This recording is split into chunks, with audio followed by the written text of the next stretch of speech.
Shabbat Shalom con estas hermosas mujeres de oración. Nos encontramos este día sábado para seguir estudiando Hechos capítulos 4 de la mano de nuestra querida señora Esther. Muchísimas gracias, Señor. Buen día, Padre. Buen día, señora Esther. Buenos días, Emilita, y buenos días con cada una de estas hermosas princesas del Padre. Hoy vamos a continuar pues con nuestro estudio del libro de los Hechos. Y hoy estudiaremos pues el capítulo 4. Y como introducción, en el estudio anterior del capítulo 3, nos quedamos con el discurso del apóstol Pedro. Un Pedro totalmente transformado, de ser un hombre impulsivo y temeroso, que dijo estar dispuesto a dar su vida por su maestro y salvador, pero viniendo el momento de la prueba, terminó negándolo 3 veces. Pero cuando tuvo un encuentro con el Mesías resucitado y la llenura del Espíritu Santo que vimos en Hechos capítulo 2, y a partir de ese momento tiene un valor sobrenatural para predicar de Yeshua. Y esto lo vimos en el capítulo tanto 2 como 3, donde se lleva a cabo el milagro de la sanidad de un cojo de nacimiento. Y después de esa sanidad, él predica a una multitud con mucha autoridad y unción.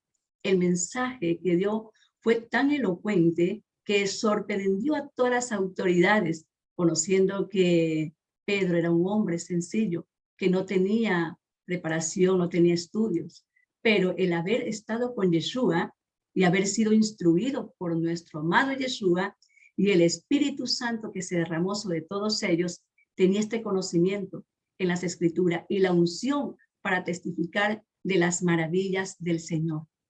Entonces, aquí podemos ver que se cumple lo que Yeshua les dijo a los apóstoles, que no se preocuparan por lo que habían de decir, sino que hablarían lo que les fuere dado en aquel momento, en aquella hora. Y es por eso que vemos nosotros a Pedro hablando con denuedo y autoridad la palabra del Señor en el capítulo 2. Y dice la palabra que se convirtieron 3,000 personas. Ahora en el capítulo 4 vamos a ver a los apóstoles ante el concilio. Hechos capítulo 4, verso 1 dice: hablando de ellos al pueblo, vinieron sobre ellos los sacerdotes con el jefe de la guardia del templo y los saduceos, resentidos que se enseñasen al pueblo y anunciasen en Jesús la resurrección de entre los muertos. Dice que estaban hablando ellos al pueblo y la gente, esta multitud de las cuales estaban escuchando la palabra, empiezan a creer. Pero ahora bien, vamos a ver quiénes eran los saduceos y por qué estaban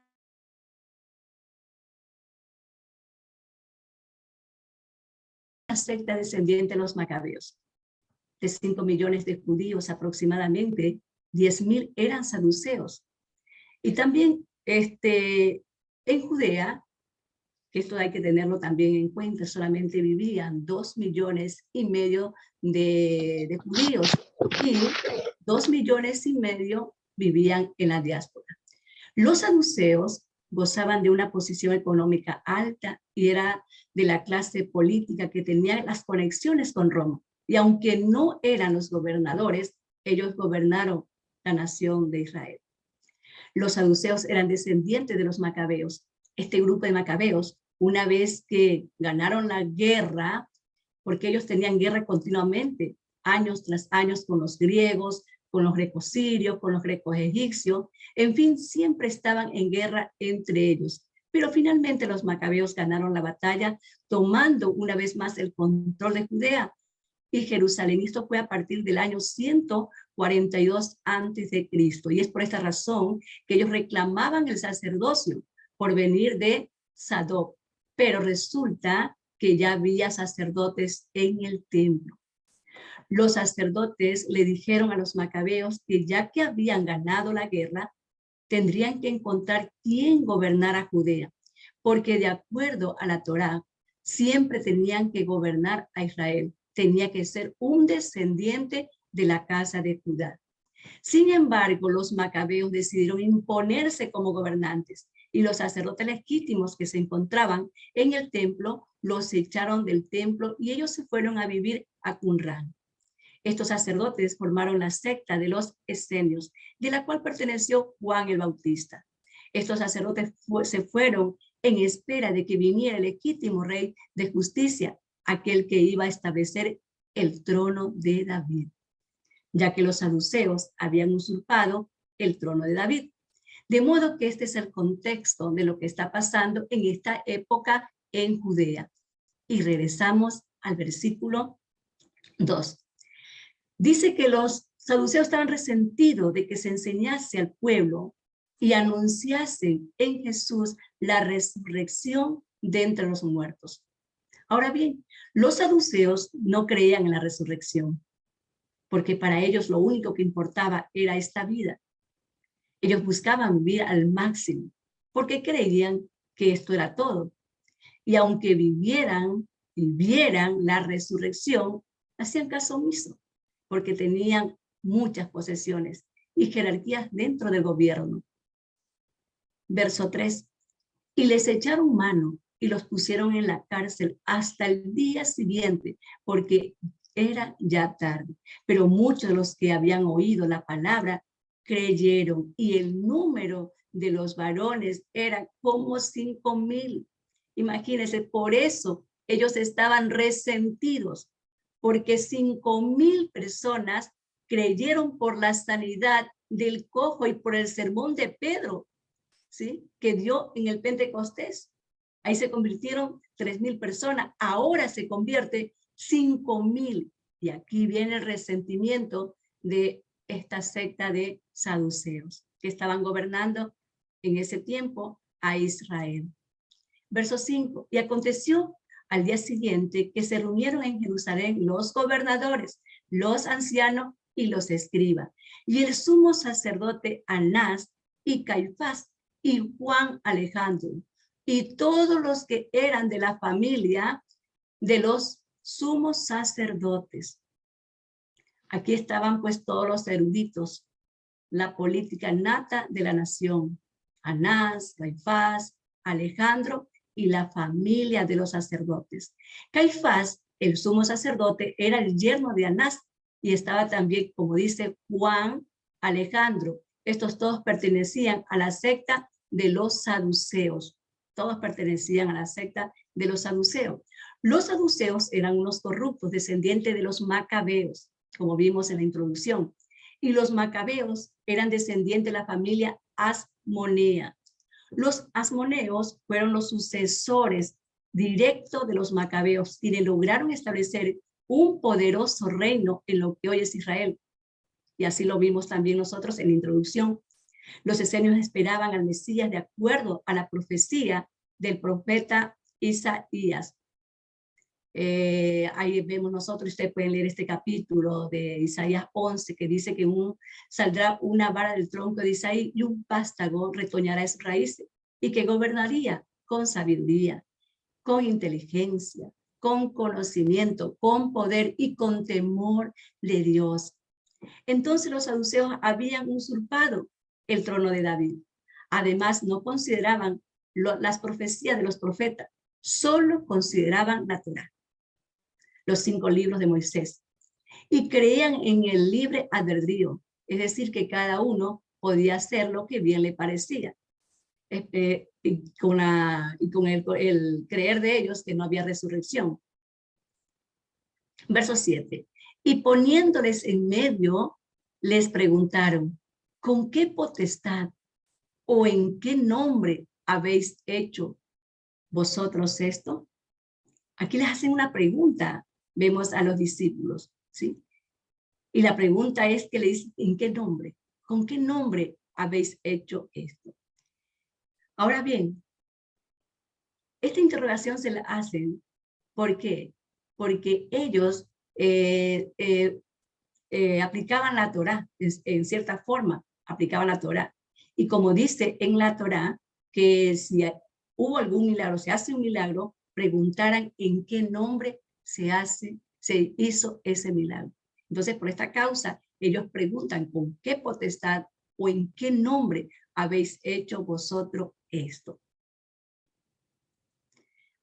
Verso 8. Entonces Pedro, lleno del Espíritu Santo, les dijo: gobernantes del pueblo y ancianos de Israel, puesto que hoy se nos interroga acerca del beneficio hecho a un hombre enfermo, de manera que éste haya sido sanado, sea notorio a todos vosotros y a todo el pueblo de Israel, que en el nombre de Jesucristo de Nazaret, a quien vosotros crucificasteis y en quien Dios resucitó de los muertos, por él, este hombre está en vuestra presencia sano. Es decir, le están diciendo directamente a estos jefes de gobernantes y ancianos del sacerdocio: ustedes no creen en la resurrección, pero déjenme decirle que Dios resucitó a Yeshua de los muertos. Así los enfrenta directamente. Ustedes crucificaron a Yeshua y Dios lo resucitó de los muertos.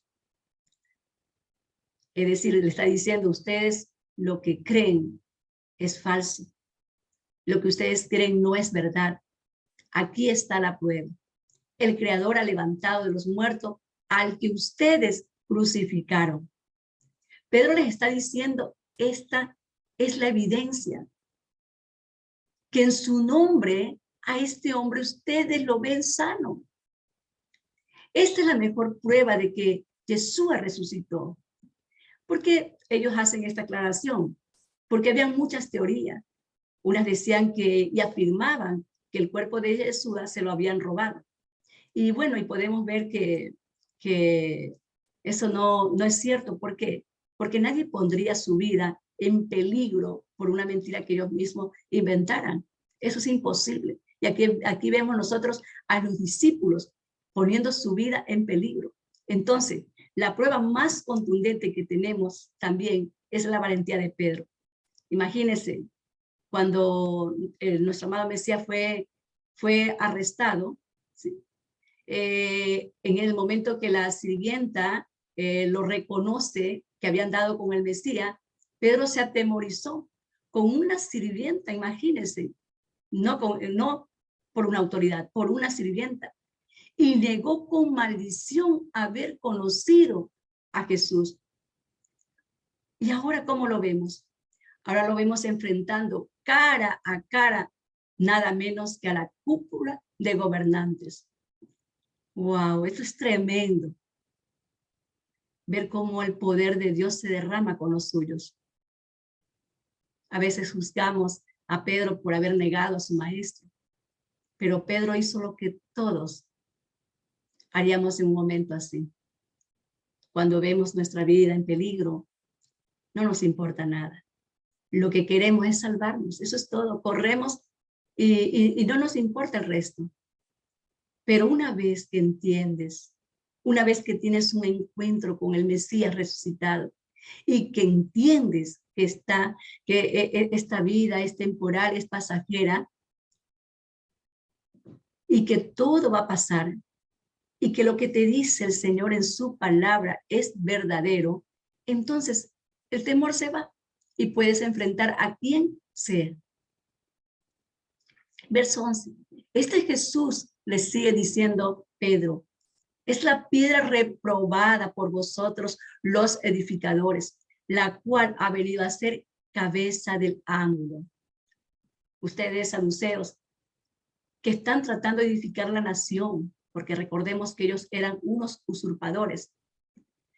Ustedes que están queriendo ser los constructores de la nación de Israel, ustedes que reprobaron a Yeshua, sin embargo, Yeshua ha venido a ser cabeza del ángulo. Aquí pues podemos ver que se está repitiendo la historia de la época de David. En la época de David, cuando Saúl y Doc, descendientes de Edom, estuvieron unidos en su contra. Y una vez, la historia, una vez más, la historia se repite. Los saduceos, estos apóstatas de Israel, unidos a Roma, están en contra del hijo de David, Yeshua. Y aquí hay una referencia del Salmo 118. Esta es una referencia cuando el rey David se había escondido, perdón, se me están saltando las...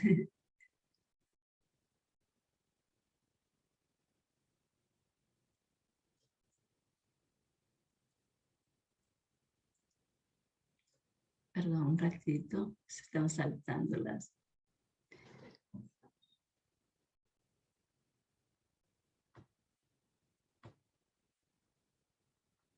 Algo me pasó aquí un ratito, que algo me ha pasado aquí un momento. No me están corriendo.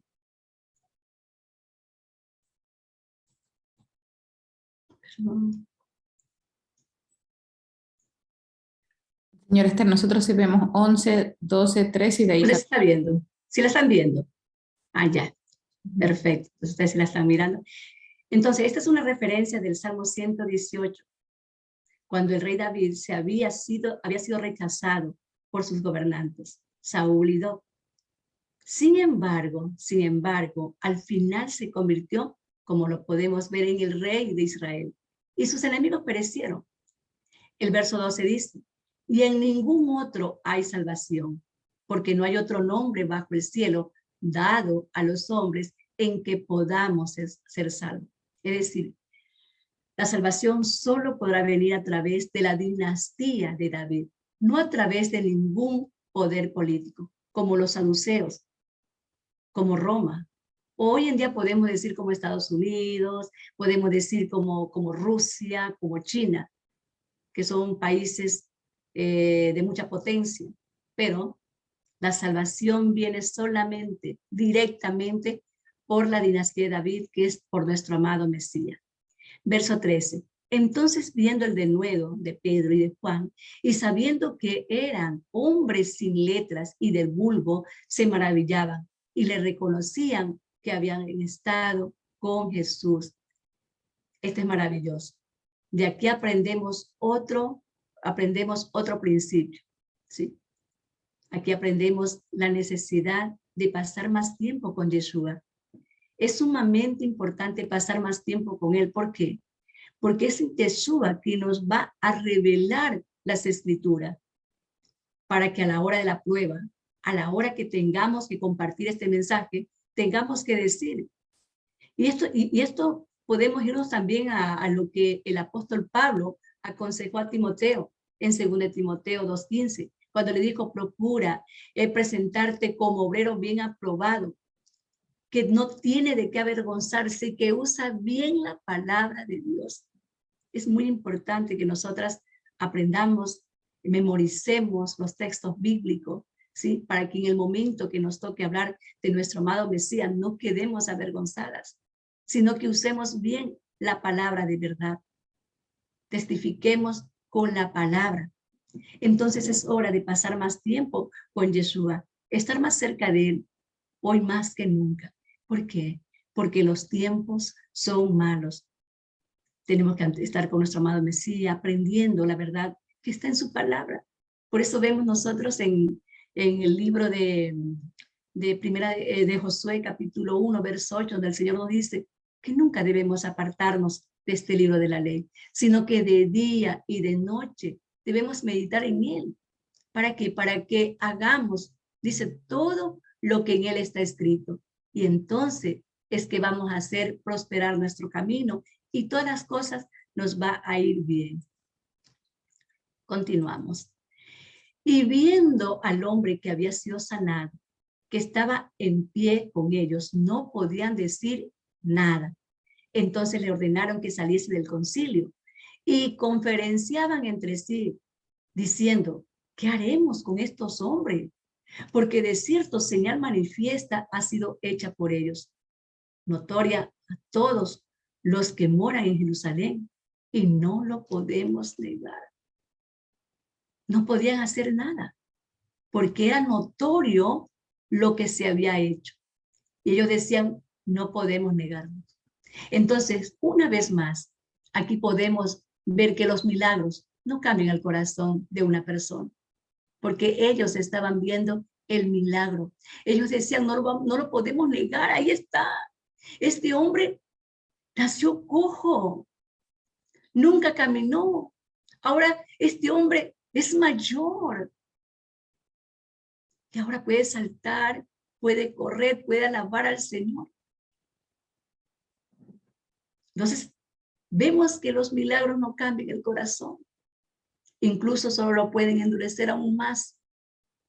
Tenemos como ejemplo a Faraón, aún viendo cómo eran azotados por el poder de Dios, cada vez se les endurecía más el corazón. A la generación que pereció en el desierto también. Esa generación, estos israelitas y los que se unieron al pueblo de Israel, se les endureció el corazón a tal grado que quedaron sepultados en el desierto por su rebelión, por no creer en el Señor. Y en los tiempos de Yeshua, las multitudes que lo siguieron, ellos vieron los milagros, vieron las sanidades, se saciaron de peces y de pan, y luego pidieron la vida de un asesino a cambio del que los había alimentados y sanados. Entonces podemos ver que los milagros no cambian el corazón del hombre. El que cambia el corazón del hombre es aquel que hace los milagros. Yeshua, la palabra viviente. Recordemos que ahí tenemos en Hebreos que dice que la palabra del Señor es más cortante que una espada de dos filos. Es la palabra de Dios la que cambia el corazón del hombre, no son los milagros. Continuamos. Mas Pedro y Juan respondieron diciéndole, juzgad si es justo delante de Dios obedecer a vosotros antes que a Dios, porque no podemos dejar de decir lo que hemos visto y oído. Aquí aprendemos otro principio, que debemos testificar de lo que hemos visto y de lo que hemos oído. Anunciar las maravillas del Señor, porque si hemos visto y hemos oído, nuestro llamado es ir a las naciones, es anunciar lo que hemos visto y lo que hemos oído, porque si nos callamos, entonces no hemos visto ni tampoco hemos oído. Porque si oímos, si hemos visto, si hemos oído, entonces tenemos que testificar de las maravillas del Señor.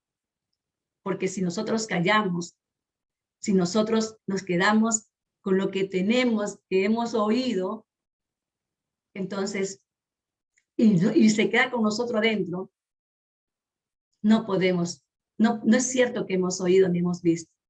Porque si oímos, si hemos visto, entonces es imposible que callemos. Yo no sé si a ustedes les ha pasado, pero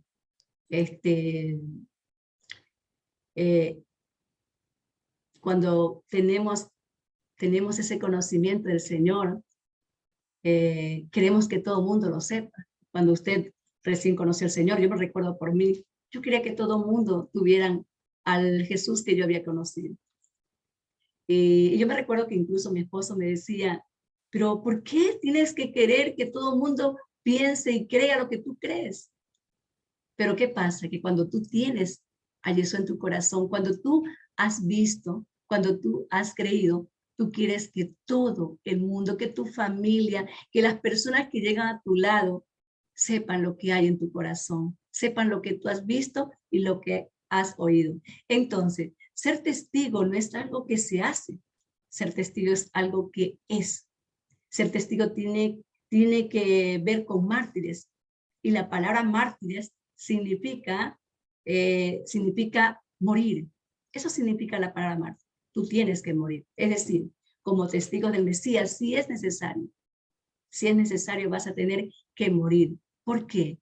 Porque le viste, le oíste y le conociste. Cuando nos convertimos en testigos, ya no podemos dejar de serlo nunca. ¿Por qué, hermanas? Porque los dones son irrevocables. Jeremías lo trataron de silenciar. ¿Pero qué dijo él? La palabra era como fuego dentro de mí. Y también el apóstol Pablo. Trataron de silenciarlo. ¿Y qué dijo el apóstol Pablo? El amor de Cristo me constriñe. Es decir, yo no puedo parar de hablar.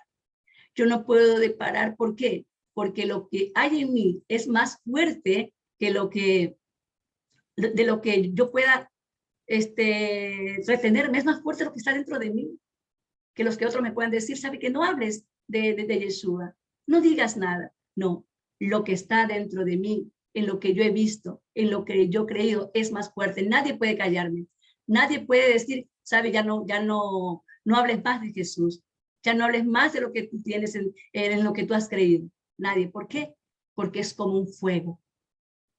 Porque nos constriñe. Ya no podemos parar. Ya no podemos quedarnos calladas. Tenemos que anunciar las maravillas del Señor. Porque si hemos oído, si hemos visto, es necesario hablar, es necesario testificar de la grandeza del Señor. Verso 21. Entonces le amenazaron y le soltaron, no hallando ningún modo de castigarle por causa del pueblo. ¿Por qué? Porque todos glorificaban al Señor. Sí, todos glorificaban al Señor. Ellos, por ejemplo, ellos no querían que la gente, ¿sí? Le tenían miedo al pueblo porque ellos no querían que la gente los echaran de los puestos que tenían, porque ellos gozaban de un privilegio gubernamental. Y también ellos tenían mucho dinero, entonces tenían miedo que les robaran, tenían miedo que los sacaran de sus puestos, ¿sí? Porque recordemos que ellos no creían en la resurrección. Ellos creían que la vida era todo esto, ¿sí? Y aquí encontramos otra característica de los discípulos. Dice, todos glorificaban a Dios. Es decir, aquí el pueblo no glorificaban a Pedro. No decían, Pedro, qué lindo que has hecho este milagro. Y ponían la mirada en Pedro. No, ellos glorificaban a Dios por lo que había hecho. Ellos glorificaban al Mesías por lo que habían hecho. Entonces, como podemos ver, este es un principio, que no tenemos que dejar que la gente venga a nosotros, sino que la gente vean a Yeshua, vean a Jesús, ¿sí? Y lo glorifiquen a Él, glorifiquen al Padre. Siempre la palabra que sale de nuestra boca para hablar de sus maravillas tiene que llevarlo. Sí, tenemos que llevarlo al Mesías, a todos los que oyen, llevarlos a Jesús, llevarlos a Yeshua, llevarlos a Dios, porque es Dios el que hace la obra y el único que debe ser glorificado. Y perdón, que aquí se me está moviendo a cada momento esto, algo me está pasando, pero ahí vamos.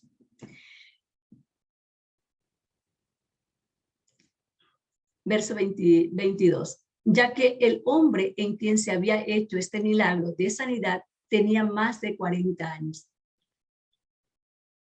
Y puesto en libertad, y vinieron a los suyos, y contaron todo lo que los príncipes, sacerdotes y los ancianos le habían hecho. Y ellos, habiéndolo oído, alzaron unánime la voz a Dios y dijeron, soberano Señor, tú que eres el Dios que hiciste el cielo y la tierra y el mar y todo lo que en ellos hay. Aquí aprendemos también otro principio. ¿Cuál es el otro principio que aprendemos aquí? Dice que al hombre que le habían hecho que había recibido la sanidad, ¿sí? Estaba con ellos, ¿sí? Estaba con ellos. Este hombre, pues, en lugar de irse, porque imagínense, estaban todos las gentes del gobierno, ahí estaban los principales, estaban ahí interrogándolos a los discípulos. Entonces este hombre que había pues recibido la sanidad, no dijo, bueno, yo me voy, allá ellos, quédense con ellos.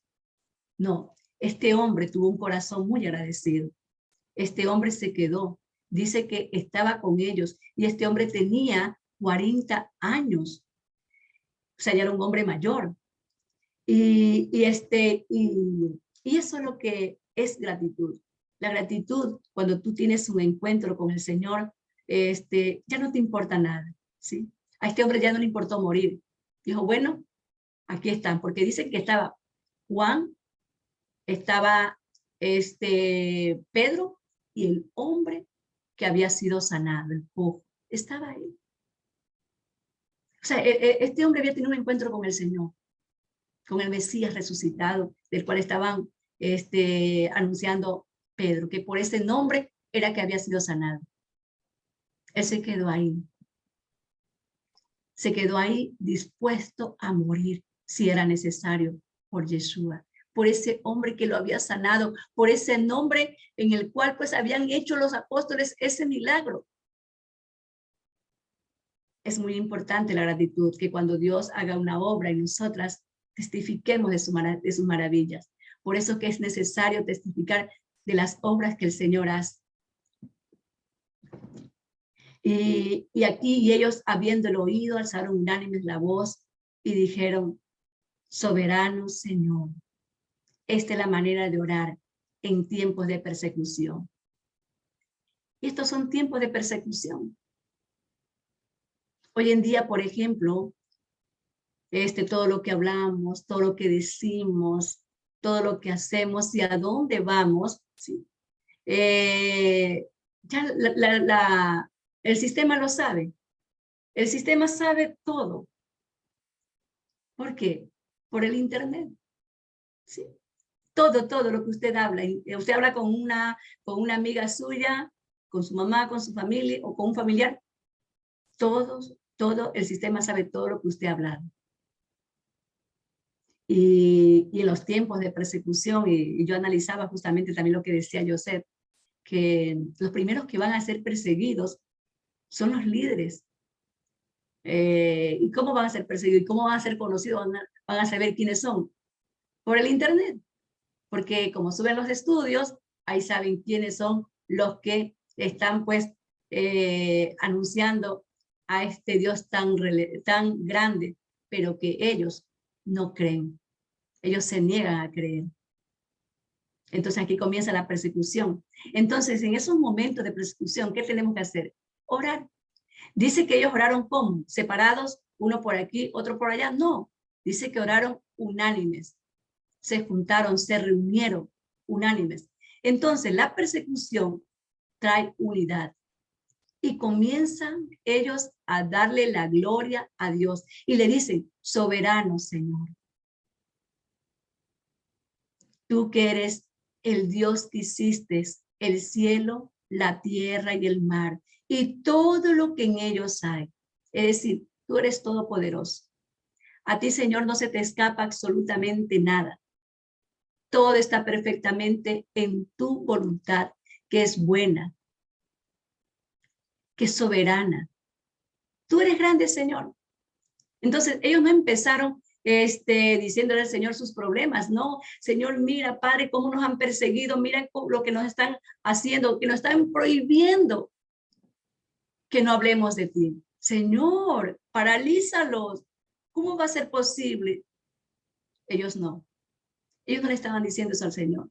Ellos estaban declarando que Él era soberano, que Él era todopoderoso, que Él era el Señor de los cielos, de la tierra y del mar, y de todas las cosas que en ellos hay. Tú eres soberano, Señor. No necesitamos tener una gran fe. Esto hay que verlo. No necesitamos tener una gran fe. ¿Por qué? Porque el Señor Jesús dijo, si vuestra fe fuera solamente como un grano de mostaza.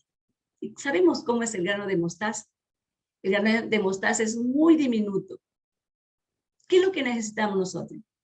necesitamos creer es en que tenemos un Dios grande. En una fe pequeña, sí, tenemos una fe pequeña, pero mi fe es pequeña, pero yo tengo un Dios grande y yo creo es en el Dios grande. Entonces, no le cuentes a Dios cuán grandes son tus problemas, que es lo que estamos aprendiendo aquí. Mejor digámosles a nuestros problemas cuán grande es Dios. Eso es lo que tenemos que decir.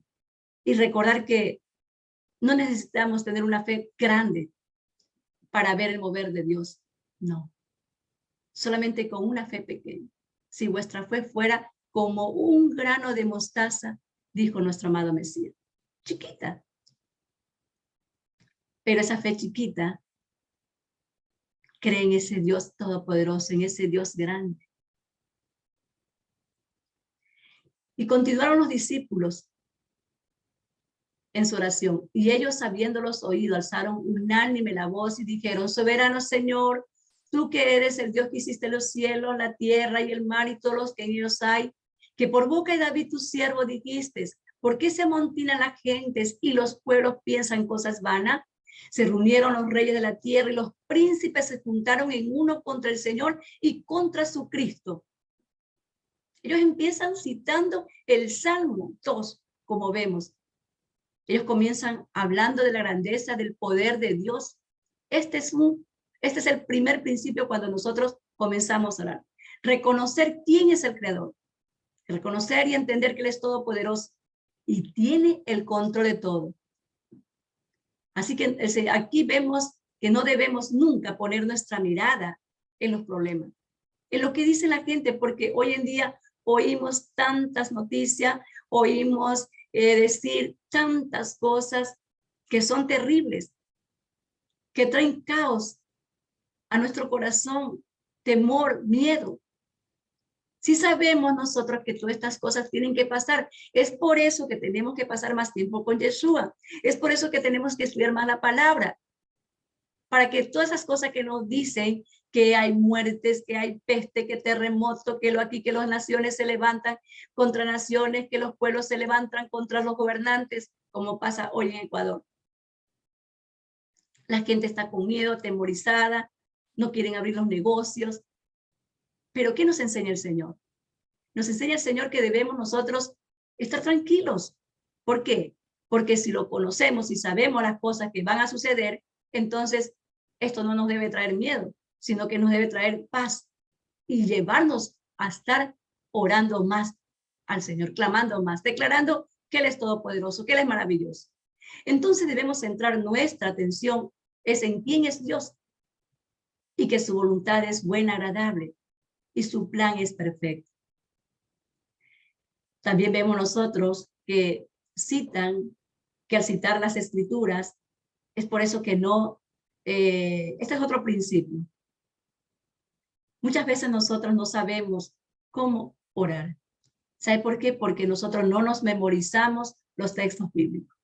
Por eso es que aquí en Mujer de Oración siempre iniciamos con un salmo, porque tenemos que nosotros comenzar a orar declarando las maravillas del Señor, orando con su palabra.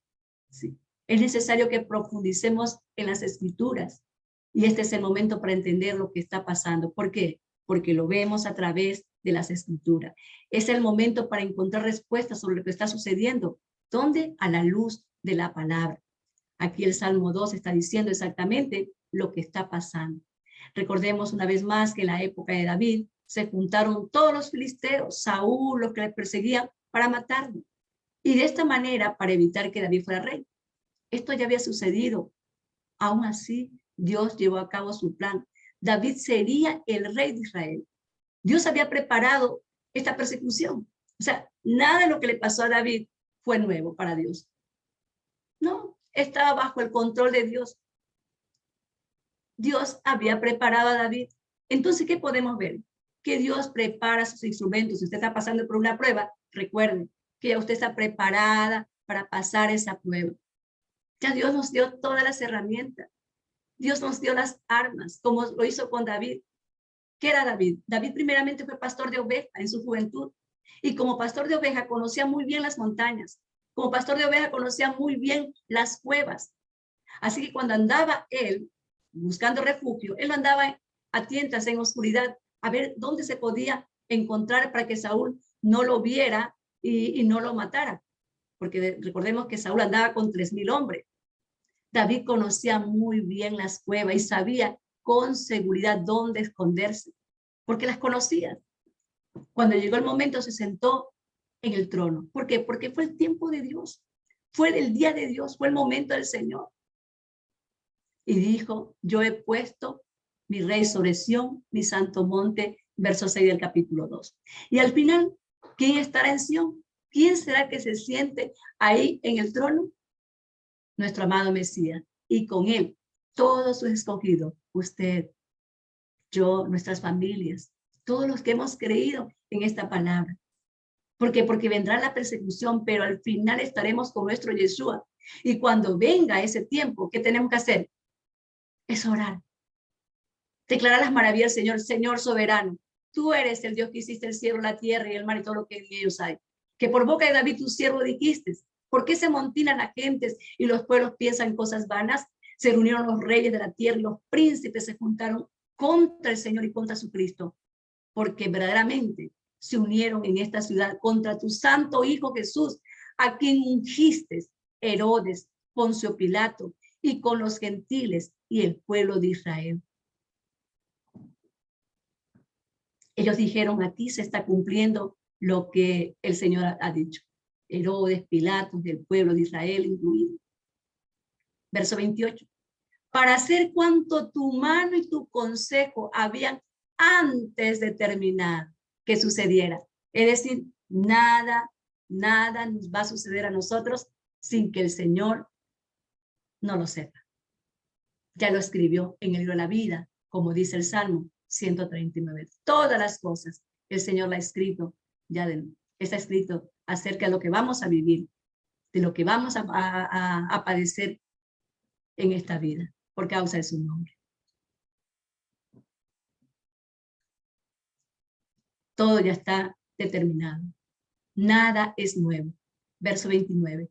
Y ahora, Señor, mira sus amenazas y concede a tus siervos que con todo denuedo hablen tu palabra. ¿Sí ven lo que le están pidiendo los discípulos al Señor? No le están diciendo, Señor, líbranos de esta prueba. No le están pidiendo al Señor que a estos dirigentes los paralice, les dé un derrame, que pierdan la memoria, sino que ellos al Señor le están pidiendo, que es algo que es sumamente importante para todo discípulo del Mesías. Denuedo, concede a tus siervos que con denuedo hablen tu palabra. Piden ellos que se les conceda hablar con todo denuedo su palabra. Le están pidiendo, Señor, le están diciendo, no cambie, Señor, la circunstancia. Mejor cámbiame a mí, Señor. Dame valor, Señor,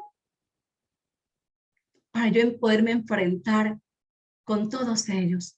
Utilízame, Señor. Esta es la clave. La seguridad que tenemos es que el Señor a nosotras nos va a probar. Pero no el Señor nos va a probar para conocernos a nosotras, porque el Señor, como vemos en el Salmo 139, ya nos conoce el Señor. El Señor nos conoce, Él sabe todo. Conoce nuestro sentar, nuestro levantar, conoce lo que va a pasar después de 5 años, 10 años en nosotras. El Señor lo sabe todo. Nos prueba para que nosotras conozcamos cuánto le amamos a Él.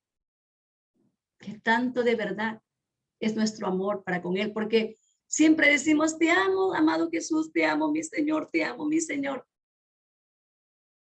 Pero la prueba es para que conozcamos si realmente le amamos.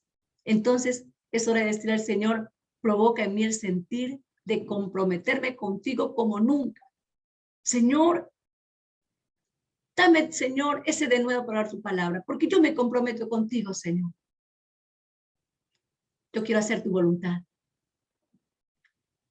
Y dice la palabra en el verso 31 que cuando hubieron orado, el lugar en que estaban congregados tembló y todos fueron llenos del Espíritu Santo y hablaban con denuedo la palabra de Dios. Aquí podemos entender por qué Jesús le dijo al joven rico que venda todo lo que tiene y se lo diera a los pobres, ¿sí? Y le dijo, sígueme y tendrás tesoros en el cielo. Pero esto no significa que tengas que vender todo lo que tienes. Sí, eso no significa eso. Cuando Yeshua le dijo al joven que vendiera todo lo que tenía, es porque Yeshua sabía que después de 30 años venía el juicio sobre Jerusalén y que él de todas maneras todo lo iba a perder. Por eso que le dijo, ¿sabe qué? Vende todo lo que tienes, dáselo a los pobres y sígueme. Y acumularás tesoros en el reino de los cielos. Y el joven rico, a pesar de que llegó doblando rodillas, ¿sabe qué? Se fue triste. ¿Por qué se fue triste? Porque tenía muchas posesiones. Generalmente todos los que venían a Yeshua siempre se iban contentos, felices, gozosos. Pero dice la palabra que este joven se fue triste. ¿Por qué? Porque tenía su corazón puesta en las posesiones. Quizás hoy el Señor nos esté dando esa oportunidad como al joven rico a nosotras. Y nosotras nos vamos a tal vez aferrarnos a las cosas que tenemos. Y si nos aferramos a las cosas que tenemos, nos iremos tristes. ¿Por qué? Porque pudimos haber hecho tesoros en los cielos, pero nos aferramos a las cosas terrenales. Que Dios nos ayude a ser sabias como las 5 vírgenes prudentes y nos libre de ser halladas como las 5 vírgenes insensatas. Que Dios nos ayude. Las 5 vírgenes insensatas, ellas pensaban seguramente que el Señor tardaría. Hicieron amistad con el mundo y las cosas que ofrece el mundo. Y cuando llegó el novio, ellas no pudieron entrar a las bodas. Que Dios nos ayude a ser sabias. Que Dios nos ayude a acumular, a hacer tesoros en el reino de los cielos y no aquí en la tierra. Porque todo lo que nosotros hagamos aquí en la tierra se va a quedar. Nada nos vamos a llevar. Verso 32. Después de que dice que los discípulos hubieron orado, después que los discípulos hubieron puesto sus vidas delante del Señor, para que el Señor obrara en ellos conforme a su voluntad, que los gustara conforme a su voluntad. Dice que el lugar en el que estaban tembló. ¿Y qué sucedió? Sucedió que la multitud de los que habían creído eran de un corazón y un alma.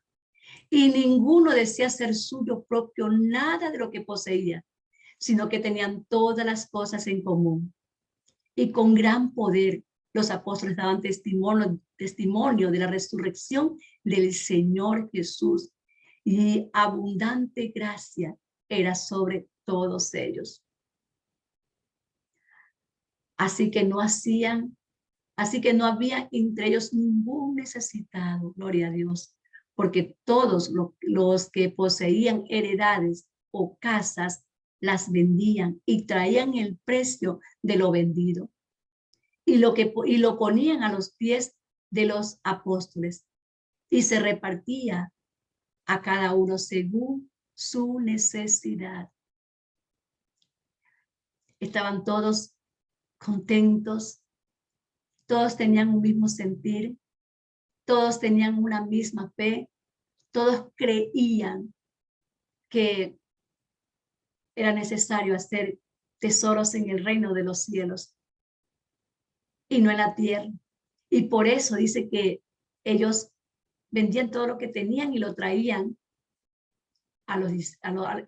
todo lo que vendían lo traían a los pies de los discípulos. Y por eso no había ninguna necesidad en esta comunidad. Y el verso 36, vamos terminando, dice, y entonces José, a quien los apóstoles pusieron por sobrenombre Bernabé, que traducido es hijo de consolación, levita, natural de Chipre. Como tenía una heredad, la vendió y trajo el precio y lo puso a los pies de los apóstoles. Aquí encontramos algo en relación a los levitas, ¿sí? Dice que Bernabé era un levita natural y el Señor, pues, en la Torá había, pues, dado un mandamiento que los levitas no obtendrían heredad, ¿sí? Pero vemos, sin embargo, aquí a Bernabé que tiene una heredad, ¿sí? Él a lo mejor, pues, se cree que hubo una posibilidad de que, como los saduceos habían tomado el gobierno y ellos que gobernaban tanto en la casa del Señor, por eso, pues, Bernabé había comprado una heredad. Esa es una de las posibilidades que se cree que por esa causa Bernabé tenía una propiedad, porque él era levita, él no podía tener heredad. El Señor había dicho que él era la heredad de los levitas. Pero ahora que ve el mover de Dios, vende su heredad y dice y la pone a los pies de los apóstoles. Y a partir de ese momento, Dios va a usar a Bernabé, como lo vemos ahí en todo el libro de los Hechos, dentro del desarrollo de la fe de los primeros discípulos. Y luego acompañando nada menos que al apóstol Pablo. En el capítulo siguiente, pues veremos que a partir de esta oración que los discípulos hicieron, y las multitudes comenzaron a creer de una manera impresionante, vamos a ver en el siguiente capítulo cómo la gente enloquece por dar más de lo que tiene.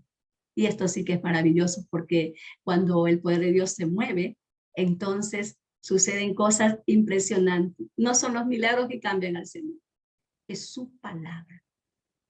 Es su palabra que cambia el corazón del hombre. Y con esto concluimos, amadas hermanas. De este estudio aprendimos 7 principios. Vamos a ver. El primer principio que aprendimos es la necesidad de pasar más tiempo con Yeshua.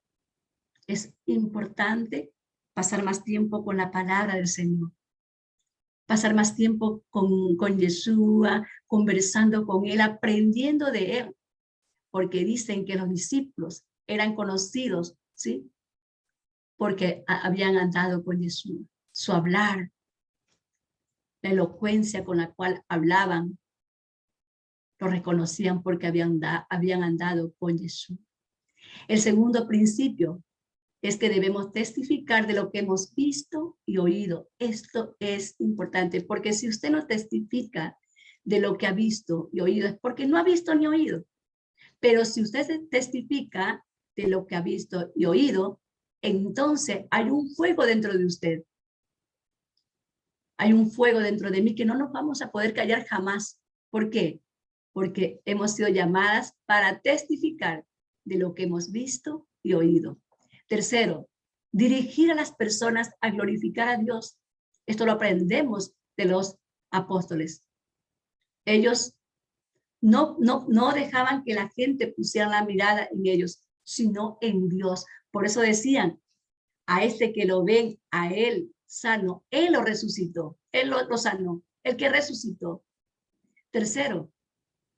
Cuarto, la gratitud. Debemos ser agradecidas con el Señor. Cada vez que Él obra en nuestras vidas, demos gracias, testifiquemos de sus maravillas, para que otros también puedan venir a los pies del Señor. Tener fe. A veces decimos, bueno, mi fe es chiquitita. Dijo nuestro amado Mesías, si vuestra fe fuera como un grano de mostaza. No necesitamos tener una fe grande. Lo que necesitamos es creer en el Dios grande que tenemos. 6. Reconocer quién es el Creador. Esto es la base, hermanos. Reconocer que nuestro Padre, nuestro Creador, es Dios arriba en los cielos y abajo en la tierra, como dijo Raad. Es Dios todopoderoso. Él creó todas las cosas y todas las cosas están sujetas a su voluntad. Y nada de lo que pase está fuera de su voluntad. No, todo está en su voluntad. Y por último, séptimo, pedir que nos conceda hablar con denuedo su palabra. Hermana, pidámosle al Señor. Ayúdanos, Padre, a hablar con denuedo tu palabra, a nos recordar, Señor, lo que tú dijiste, que la hora indicada no nos preocupemos por lo que tenemos que decir, por lo que tenemos que hablar, porque tú nos darás tu palabra.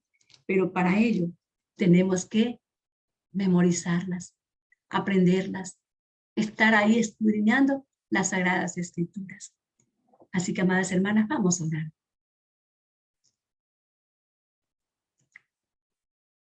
Voy a dejar de compartir y oramos.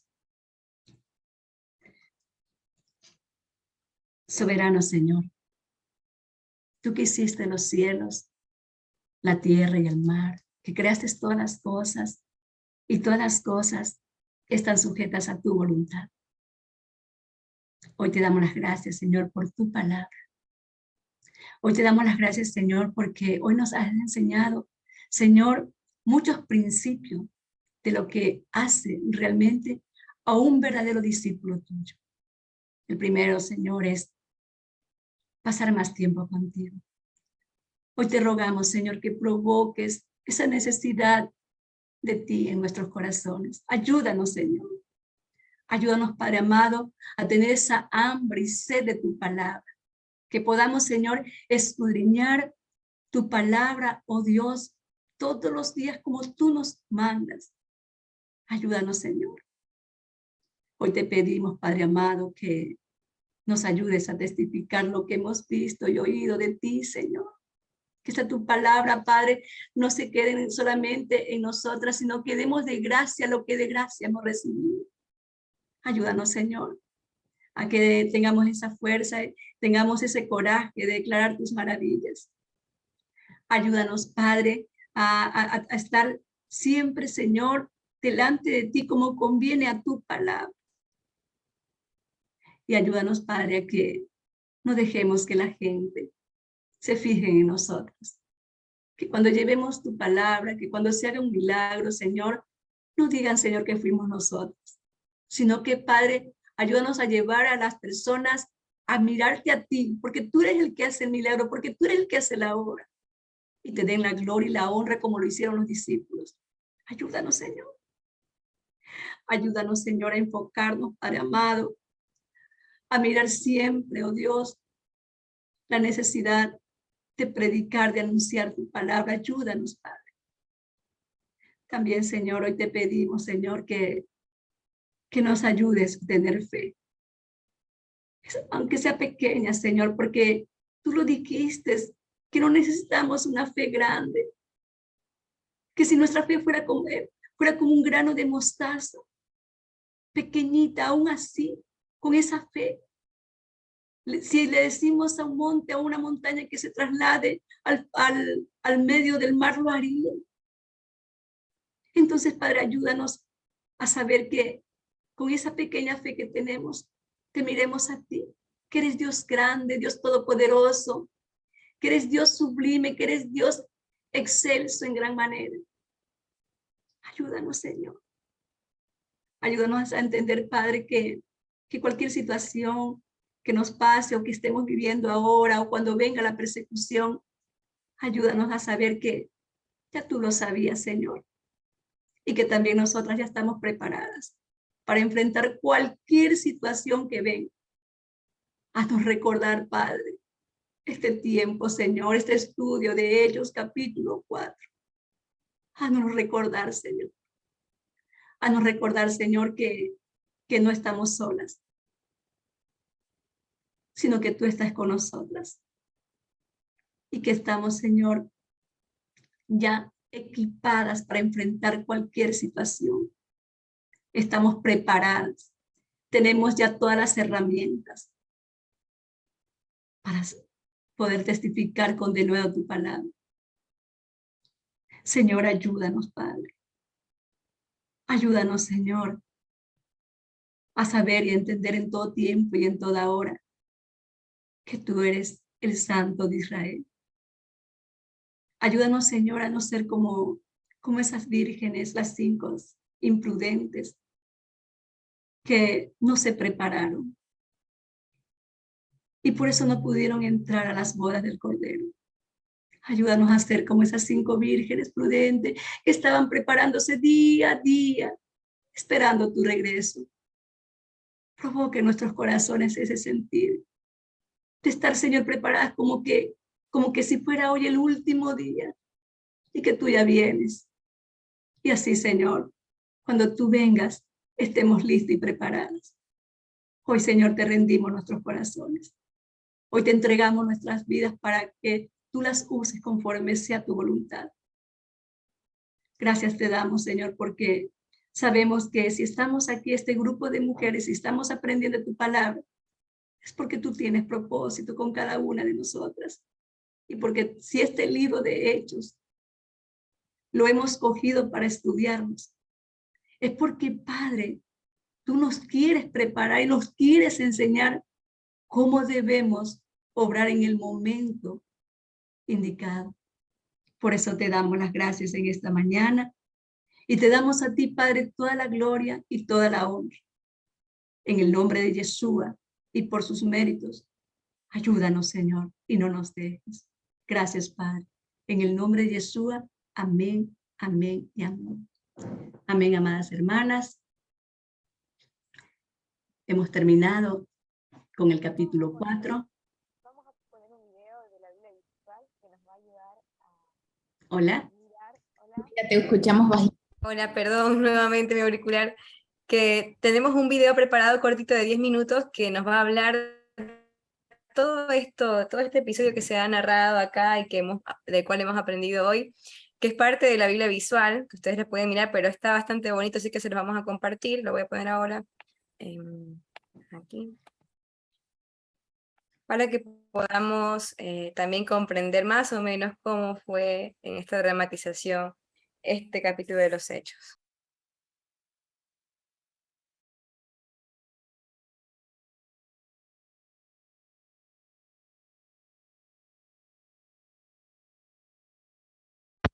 Ahí vimos un pedacito de lo que corresponde a todo lo que se provocó a causa de esta sanación, ese milagro de cojo, porque tanto desde el capítulo 3 en adelante, y el discurso de Pedro, todo fue relacionado a esta sanidad que había ocurrido notoria a todo el pueblo. Sí, muy bonito todo esto que hemos visto, y el estudio de hoy también nos ha edificado mucho.